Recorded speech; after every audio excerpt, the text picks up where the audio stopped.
Indrajit study point में आप सभी का स्वागत है। हम पढ़ रहे हैं एनसीईआरटी क्लास 9 हिंदी बुक अध्याय 3 रीढ़ की हड्डी भाग 2, जिसमें हम राम स्वरूप से पढ़ेंगे। तो चलिए शुरू करते हैं। राम स्वरूप चौंक कर बिजनेस, बीज समझकर ओ अच्छा, लेकिन जरा नाश्ता तो कर लीजिए। बीज मतलब क्या? विवाह वाला। तो नाश्ता तो कर लीजिए। उठते हैं गोपाल प्रसाद, यह सब आपका क्या तुकल्लुफ करते हैं? मतलब ये सब क्या आपका? छोड़िए ये सब। राम स्वरूप हाँ, तुकल्लुफ किस बात की? ये तो मेरी बड़ी तकदीर है कि आप मेरे यहाँ तशरीफ लाए हैं, वरना मैं किस काबिल हूँ। माफ कीजिएगा जरा, अभी जाहिर हुआ, मतलब अभी आपको नाश्ता के लिए बोला। ठीक है, अंदर जाते हैं गोपाल प्रसाद थोड़ी देर बाद दबी आवाज में। आदमी तो भला है, मतलब अपने बेटे से बात कर रहे हैं। आदमी तो भला है, मकान से तो हैसियत भी बुरी नहीं मालूम होती है। पता चले लड़की कैसी है। शंकर जी, मतलब बेटा बोल रहा है जी। कुछ खखार कर इधर उधर देखता है। खखार का मतलब धीरे धीरे खोख खा के इधर उधर लोग देखता है कि कैसा नहीं रे भाई, अच्छा है कि नहीं। गोपाल प्रसाद क्यों, क्या हुआ बेटा जी? शंकर कुछ नहीं, सब ठीक है। गोपाल प्रसाद झुक कर क्यों बैठते हो? ब्याह करने आए हो, थोड़ा कमर सीधी करके बैठो। तुम्हारे दोस्त ठीक कहते हैं, शंकर की बैकबोन ढीली है, उसका बैकबोन नहीं है। इतने में बाबू राम स्वरूप आते हैं, हाथ में चाय की ट्रे लेते हुए मेज पर रख देते हैं। गोपाल प्रसाद आखिर आप माने नहीं, चाय ले ही आए। राम स्वरूप चाय प्याले में डालते हुए हाँ, आपको बिलायती चाय पसंद है कि आपको हिंदुस्तानी चाय पसंद है? बिलायती मतलब चाय वाला, दूध वाला, और नहीं तो कॉफी वाला चाय। गोपाल प्रसाद नहीं साहब, मुझे आधा दूध और आधी चाय दे दीजिए, और जरा चीनी ज्यादा डालिएगा। मुझे तो भाई यह नया फैशन पसंद ही नहीं आता है। एक तो वैसे ही चाय में पानी काफी होती है, और फिर चीनी भी नाम के लिए डाली जाती है। तो जायका क्या करेंगे? मतलब चाय पीकर क्या करेंगे? कुछ नहीं कर पाएंगे ना। राम स्वरूप हाँ, कहते तो आप सही हैं, आजकल के चाय तो सही बनते हैं। प्याले पकड़ते हैं और बोलते हैं। शंकर खखार कर, सुना है सरकार अब ज्यादा चीनी लेने वालों पर टैक्स लगाएगी। गोपाल प्रसाद चाय पीते हुए ये बात सही है, सरकार जो चाहे सो कर ले, पर अगर आमदनी करनी है तो सरकार को बस एक ही टैक्स लगाना चाहिए। राम स्वरूप शंकर को प्याला पकड़ाते हुए वह क्या? गोपाल प्रसाद बोलते हैं खूबसूरती पर टैक्स। राम स्वरूप और शंकर हंस पड़ते हैं। मजाक नहीं साहब, यह ऐसा टैक्स है जनाब की देने वाले चू भी ना करेंगे। बस शर्त यही है कि हर एक औरत पर यह छोड़ दिया जाए, मतलब ये टैक्स लगा दिया जाए। वह अपनी खूबसूरती के स्टैंडर्ड तरीके के मालिकिन, जो उनके स्टैंडर्ड तरीका में आजकल मेकअप वगैरह की खूबसूरती हो रही है, वे स्टैंडर्ड के माफिक अपने ऊपर टैक्स तय कर ले। मतलब जो जितना खूबसूरत उतना ज्यादा उनका टैक्स अपने से तय कर लेंगे कि हम इतना टैक्स देंगे। फिर देखिए सरकार की कैसी आमदनी बढ़ती है। राम स्वरूप जोर से हंसते हुए वाह वाह, क्या बात है, खूब सोचा आपने। वाकई आजकल यह खूबसूरती का सवाल भी बेहद हो गया है, मतलब बढ़ भी गया है। हम लोगों के जमाने में तो यह कभी उठता भी न था, मतलब इतनी खूबसूरती का जमाना तो था ही नहीं, मेकअप वगैरह कॉस्मेटिक क्रीम का। तस्तरी गोपाल प्रसाद की तरफ बढ़ाते हुए, लीजिए तस्तरी मतलब प्लेट, बढ़ाते हुए बोले गोपाल प्रसाद बोलते हैं समोसा उठाते हुए अभी नहीं साहब, कभी नहीं। थोड़ा समोसा उठाते हुए कुछ होगा, लेकिन ये लोग ऊपर वाली बात करते हैं। कौन सी? मेकअप वाली। राम स्वरूप शंकर की तरफ मुखातिब होकर, उनके तरफ देखकर आपका क्या ख्याल है शंकर बाबू, आप क्या चाहते हैं? शंकर किस मामले में? राम स्वरूप यही कि शादी तय करने में खूबसूरती का हिस्सा कितना होना चाहिए। गोपाल प्रसाद बीच में ही बात को काटते हुए बोले बाबू राम स्वरूप मतलब मतलब उनको, राम स्वरूप जी को, मैंने आपसे पहले भी कहा था, लड़की की खूबसूरती होना निहायत जरूरी है। कैसे भी हो, चाहे पाउडर वाउडर लगाए चाहे वैसे ही, बात यह नहीं है कि आप हम पसंद कर ले, लेकिन घर के औरतों का क्या, वो राजी कैसे होंगी? आपकी लड़की तो ठीक है ना, मतलब शक होने लगा। राम स्वरूप जी हाँ, वह तो अभी आप देख ही लीजिएगा। गोपाल प्रसाद, देखना क्या है, जब आपसे इतनी बातचीत हो चुकी है तब तो यह रस्म ही समझिए। राम स्वरूप, हाँ हाँ, यह तो आपका मेरे ऊपर भारी एहसान है। हाँ जी। गोपाल प्रसाद, और जायचा मतलब जन्म पत्र, जन्म पत्रिका को कुंडली बोलते हैं, कुंडली तो मिल ही गया होगा। राम स्वरूप जी, जायचे मतलब कुंडली का मिलना क्या मुश्किल बात है, ठाकुर जी के चरणों में रख दिया, बस खुद व खुद कुंडली मिल गया। गोपाल प्रसाद, यह ठीक कहा आपने, बिल्कुल ठीक। थोड़ी देर रुक कर, लेकिन हाँ, यह जो मेरे कानों में भनक पड़ी है, यह तो गलत है ना? कौन सी बात, क्या बात? गोपाल प्रसाद, यह पढ़ाई लिखाई के बारे में जी। साफ बात है साहब, हमें ज्यादा पढ़ी लिखी लड़की चाहिए नहीं, मेम साहब तो रखनी ही नहीं है। उनको रख के भुगतेगा कौन उनके नखरे? बस हद से हद मतलब थोड़ा से थोड़ा, ज्यादा से ज्यादा मैट्रिक पास होनी चाहिए। क्यों शंकर? शंकर बोला, जी हाँ, कोई नौकरी थोड़ी करनी है उसको। राम स्वरूप, नौकरी का तो कोई सवाल ही नहीं उठता। गोपाल प्रसाद, और क्या साहब देखिए, कुछ लोग मुझसे कहते हैं कि जब आपने अपने लड़के को बीए एमए तक पढ़ाया है तब उनकी बहुएं भी ग्रेजुएट लाइए, चाहे लीजिए। भला पूछिए इन अकल के ठेकेदारों से कि क्या लड़कों की पढ़ाई और लड़कियों की पढ़ाई एक बात है? अरे मर्दों का काम तो ही है पढ़ना और काबिल होना।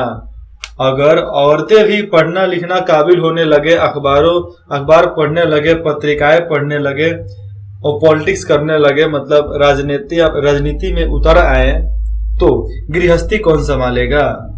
जनाब, मोर के पंख होते हैं मोरनी के नहीं। जनाब, मोर के पंख होते हैं मोरनी के नहीं, शेर के बाल होते हैं शेरनी के नहीं। राम स्वरूप जी हाँ, और मर्द के दाढ़ी होती है औरतों की नहीं। इसमें आगे वो जोड़ दिए कि मर्द की दाढ़ी होती है और औरतों की नहीं। शंकर भी हंसता है, मगर गोपाल प्रसाद गंभीर हो जाते हैं। गोपाल प्रसाद, हाँ हाँ, वह भी सही है।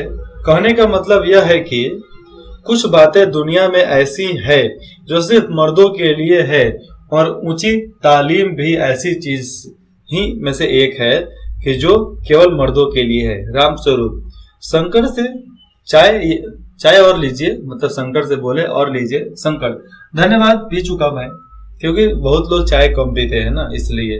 राम स्वरूप, आप गोपाल प्रसाद को, आप गोपाल प्रसाद, बस साहब अब तो खत्म ही कीजिए। राम स्वरूप, आपने तो कुछ खाया ही नहीं, तो मैं खत्म कैसे कर दूं? चाय के साथ टोस्ट नहीं थे? चाय के साथ टोस्ट भी ले लो। क्या बताया आप? मक्खन, वो मक्खन। गोपाल प्रसाद, नाश्ता ही तो करना था साहब, कोई पेट थोड़ी ना भरना था, और फिर टोस्ट वोस्ट में मैं नहीं खाता। राम स्वरूप, हाँ हाँ, मेज को एक तरफ सरका देते हैं, फिर अंदर के दरवाजे के तरफ मुंह करके जरा जोर से, अरे जरा पान भिजवा देना, मतलब भेज बोलते हैं अपने पत्नी को। सिगरेट मंगवाऊं, मतलब इनसे पूछते हैं गोपाल प्रसाद से, सिगरेट मंगाऊं? गोपाल प्रसाद, जी नहीं। पान की तस्तरी, मतलब पान की प्लेट डिबिया होता है, तो पान की तस्तरी हाथों में लिए उमा आती है, लड़की आती है, सादगी के कपड़े, गर्दन झुकी हुई। बाबू गोपाल प्रसाद आंखें गड़ा कर और शंकर आंखें छिपा कर उसे ताक रहे थे, और ताक रहे हैं। राम स्वरूप, हाँ हाँ, यही आपकी लड़की है, यही हमारी लड़की है। लाओ बेटी, पान मुझे दो, पान मुझे दो। उमा पान की तस्तरी अपने पिता को देती है। उस समय उसका चेहरा ऊपर से उतर जाता है, उसके पास जो चेहरा था ऊपर से उतर जाता, मतलब थोड़ा सा उसका घूंघट हट जाता है, और नाक पर, तो झुकने पर नहीं होता है कि नीचे से घूंघट उठ जाए वैसे, और नाक पर रखा हुआ सोने की रिम वाला चश्मा दिखता है। बाप बेटे चौंक उठते हैं। गोपाल प्रसाद और शंकर एक साथ चश्मा चश्मा क्यों पहनती है? राम स्वरूप जरा सकपका कर, मतलब हकबका कर, जिस तरह हम हकबका कर बोल रहे हैं वैसे। वह तो पिछले महीने में इसकी आंखें थोड़ी दुख रही थी, इसलिए कुछ दिनों के लिए चश्मा पहनाया गया है इनको, डॉक्टर के सलाह पर चश्मा पहनना पड़ा है। गोपाल प्रसाद कहीं पढ़ाई वढ़ाई की वजह से तो इनको चश्मा नहीं लग गया? राम स्वरूप नहीं साहब, वह तो मैंने अर्ज किया ना। गोपाल प्रसाद संतुष्ट होकर कुछ कोमल स्वर में, बैठो बेटी। राम स्वरूप बोले, वहां बैठ जाओ उमा, उस तख्त पर अपने बाजे के पास, मतलब उस तख्त पे अपने बाजे के पास बैठ जाओ। उमा बैठती है। गोपाल प्रसाद बोलते हैं, चाल तो कुछ खराब नहीं है, चाल तो ठीक है, चेहरा पर भी छवि है। हाँ, कुछ गाना बजाना सीखा है? राम स्वरूप जी हाँ, सितार भी बजा लेती है। सुनाओ तो उमा एकाध गीत तिसार के साथ, मतलब सुनाओ एक भी गाना सितार के साथ। उमा सितार उठाती है। थोड़ी देर बाद मीरा का मशहूर गीत मेरे तो गिरधर गोपाल दूसरों न कोय, मेरे तो गिरधर गोपाल दूसरों न कोय गाना शुरू कर देती है। स्वर से जाहिर है कि गाने का अच्छा ज्ञान है। उसके स्वर में तल्लीनता, मतलब एकदम मधुरता, मीठापन आ जाती है। यहां तक कि उसका मस्तक उठ जाता है, मस्तक मतलब सिर थोड़ा सा उठ जाता है। उसकी आंखें शंकर की झेपती सी आंखों से मिल जाती है और वह गाते गाते एक साथ रुक जाती है। राम स्वरूप क्यों, क्या हुआ? गाने को पूरा करो उमा। गोपाल प्रसाद नहीं नहीं साहब, काफी है, लड़की आपकी अच्छा गाती है। उमा सितार रख कर अंदर जाने को उठती है। गोपाल प्रसाद बोलते हैं, अभी ठहरो बेटी। फिर राम स्वरूप बोलते हैं उस लड़की के पिता, थोड़ा और बैठी रहो उमा। उमा बैठ जाती है। गोपाल प्रसाद, उमा से तो तुमने पेंटिंग वेंटिंग भी? हाँ। उमा चुप। राम स्वरूप जी हाँ, सब बना लेती है, सब कर लेती है, मतलब महारत हासिल है। इस दीवार पर जो टंगी है, उस दीवार पर टंगी है, सब इसी का बनाया हुआ है। फिर गोपाल प्रसाद ये तो बहुत अच्छी है। और सिलाई वगैरह आता है कि नहीं? राम स्वरूप सिलाई तो सारे घर की इसी के जिम्मे रहती है, यहाँ तक कि मेरी कमीज भी यही सीती है। आपको नहीं पता होगा, ये गोपनीय बात है। गोपाल प्रसाद ठीक ठीक, लेकिन हाँ बेटी, तुमने कुछ इनाम उनाम जीता है कि नहीं? उमा चुप। राम स्वरूप इशारे के लिए खांसते हैं, लेकिन उमा चुप है। उसी तरह गर्दन झुकाए गोपाल प्रसाद अधीर हो जाते हैं और राम स्वरूप सकपका जाते हैं। राम स्वरूप जवाब दो उमा। गोपाल प्रसाद से जरा शर्माती है, इनाम तो इसने जीता ही होगा। गोपाल प्रसाद जरा रुखी आवाज में, जरा इसे भी तो मुंह खोलना चाहिए ना। मतलब गोपाल प्रसाद बोलते हैं कि इसे भी मुंह खोलने दीजिए, आप चुप रहिए। राम स्वरूप उमा देखो, आप क्या कह रहे हैं, जवाब न दो, आप मत दो, इनको देने दो। उमा हल्की लेकिन मजबूत आवाज में, क्या जवाब दूं बाबूजी? जब कुर्सी मेज बिकती है तब दुकानदार कुर्सी मेज दिखाता है, ये नहीं कि बिक जाने के बाद उससे पूछता है, सिर्फ खरीदारों को दिखाता है। पसंद आ गई तो अच्छा है, वरना नहीं, लेना है तो लो, नहीं तो जाओ। ऐसा ही बात होता है। राम स्वरूप चौंक कर खड़े हो जाते हैं, बोलते हैं, उमा चुप। उमा अब मुझे कह लेने दीजिए बाबूजी, ये तो महाशय मेरे खरीदार बनकर आए हुए हैं। इनसे जरा पूछिए कि क्या लड़कियों के दिल नहीं होते हैं? क्या उन्हें चोट नहीं लगती? क्या बेबस भेड़ बकरियां हैं जिन्हें कसाई अच्छी तरह देखभाल करके ले जाए? गोपाल प्रसाद ताव में आकर, बाबू राम स्वरूप, आपने मेरे इज्जत उतारने के लिए मुझे यहाँ बुलाया था। उमा तेज आवाज में चिल्लाकर बोलती है, जी हाँ, और हमारी बेइज्जती नहीं होती, और हमारी बेइज्जती नहीं होती जो आप इतने देर से नाप तोल कर रहे हैं। और जरा अपने इन साहबजादे से पूछिए कि पिछले फरवरी में ये लड़कियों के हॉस्टल के इर्द गिर्द क्यों घूम रहे थे और वहां से कैसे भगाए गए थे ये शंकर। बाबूजी चलिए, मतलब पोल खुलने लगा तो लोग भागता ही है। गोपाल प्रसाद, लड़कियों के हॉस्टल में? क्या तुम कॉलेज में पढ़ती हो? राम स्वरूप, चुप। उमा, जी हाँ, कॉलेज में पढ़ती हूँ, मैंने बीए भी पास किया है, कोई पाप नहीं किया है, कोई चोरी नहीं की, और आपके पुत्र की तरह ताक झाक कर कायरता नहीं दिखाई है। मुझे अपनी इज्जत, अपने मन का ख्याल तो है, लेकिन इनसे पूछिए कि ये किस तरह नौकरानियों के पैरों पकड़कर अपना मुंह छिपाकर भागे थे हॉस्टल से। रामस्वरूप, उमा, सही में? गोपाल प्रसाद खड़े होकर गुस्से में, बस हो चुका, बहुत होगा। बाबू रामस्वरूप, आपने मेरे साथ दगा किया, धोखा किया है। आपकी लड़की बीए पास है और आपने मुझे कहा कि वो सिर्फ मैट्रिक तक पढ़ी है।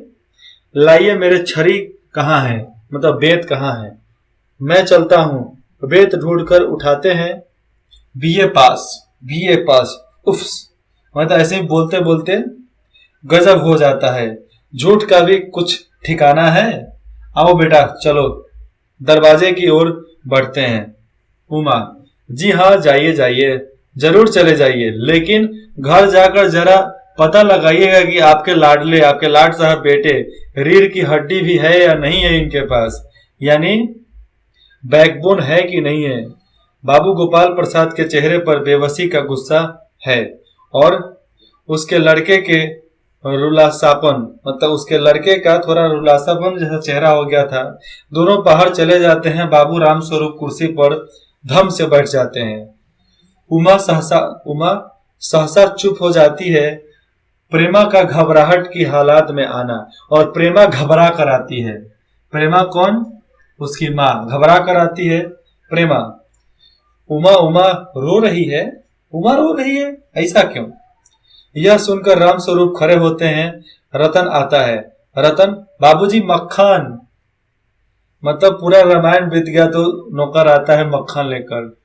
सब रतन की तरफ देखते हैं और पर्दा गिर जाता है, नाटक बंद हो जाता है।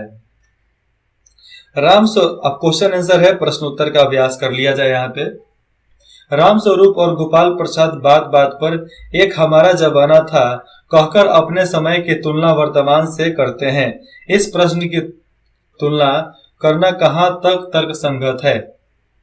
2 नंबर है, रामस्वरूप का अपनी बेटी को उच्च शिक्षा दिलवाना और विवाह के लिए छिपाना, यह विरोधाभास उनकी किस व्यवस्था को उजागर करता है? 3 नंबर, अपनी बेटी का रिश्ता तय करने के लिए रामस्वरूप उमा से जिस प्रकार के व्यवहार की अपेक्षा करते हैं वह उचित क्यों नहीं है? क्योंकि वो चाहते हैं कि दूसरे लड़कियों को जैसा यह भी करे, लेकिन ये तो वैसे थी नहीं। 4 नंबर, गोपाल प्रसाद विवाह को बिजनेस मानते हैं और रामस्वरूप अपनी बेटी की उच्च शिक्षा छिपाते हैं। क्या आप मानते हैं कि दोनों ही समान रूप से अपराधी हैं? अपने विचार लिखिए और अपने मन से लिखना है कि दोनों अपराधी हैं कि नहीं है। 5 नंबर, आपके लड़के बेटे की रीढ़ की हड्डी भी है या नहीं है? उमा इस कथन के माध्यम से शंकर जी की इन कमियों की ओर संकेत करती है, मतलब कौन सी कमी की ओर संकेत करती है? 6 नंबर, शंकर जैसे लड़के या उमा जैसी लड़की समाज को कैसे व्यक्तित्व की जरूरत है? तर्क सहित उत्तर दीजिए। मतलब समाज को कैसे व्यक्तियों की जरूरत है, उमा जैसा कि शंकर जैसा? तो उमा जैसा लड़की की कोई जरूरत नहीं है, लेकिन शंकर जैसे लड़कों की कोई जरूरत नहीं है, लेकिन उमा जैसी लड़की की जरूरत इस समाज को है। 7 नंबर, रीढ़ की हड्डी शीर्षक की समर्थता स्पष्ट कीजिए कि रीढ़ की हड्डी ही इस पाठ का नाम क्यों दिया गया। 8 नंबर, कथा वस्तु के आधार पर आप किसे एकांकी का मुख्य पात्र मानते हैं और क्यों?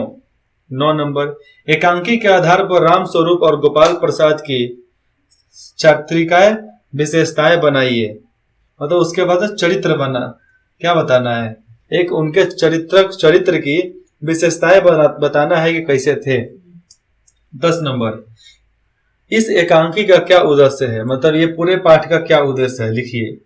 11 नंबर, समाज में महिलाओं को उच्च गरिमा दिलाने हेतु, समाज में महिलाओं को उच्च गरिमा दिलाने हेतु आप कौन कौन से प्रयास करते हैं, इसके बारे में बताना है।